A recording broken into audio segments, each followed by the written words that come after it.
devant 250 000 manifestants.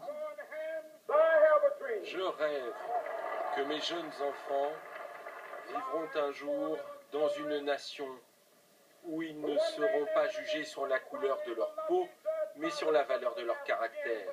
Je fais aujourd'hui un rêve. Le pasteur noir va répéter 5 fois « I have a dream », je fais un rêve. Cette anaphore, cette figure de style devenue légendaire, il l'improvise devant des militants subjugués. Partout il y avait des gens. C'était couvert de monde. Ce militant avait 15 ans en 1963. Il était dans la foule. Et ce jour-là, les mots du pasteur King, il les comprend parfaitement bien.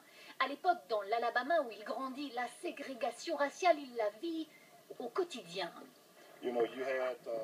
Vous aviez des fontaines pour les noirs et pour les blancs.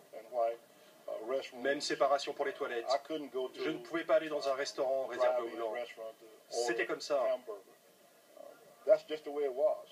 Pour dénoncer ce racisme institutionnalisé, ils arrivent ce jour-là par bus, par train, des 4 coins de l'Amérique.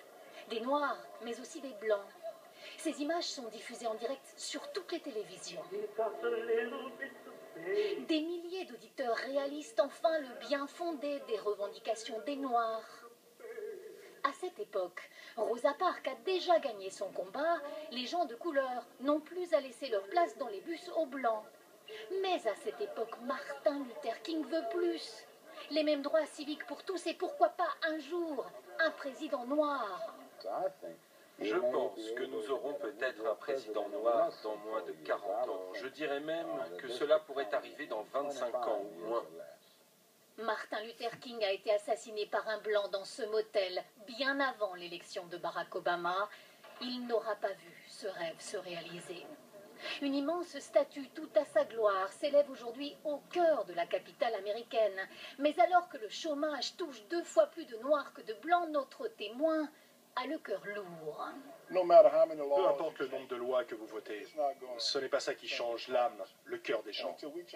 C'est seulement quand on aura changé les mentalités qu'on réalisera les rêves de Martin Luther King. Le rêve est donc inachevé.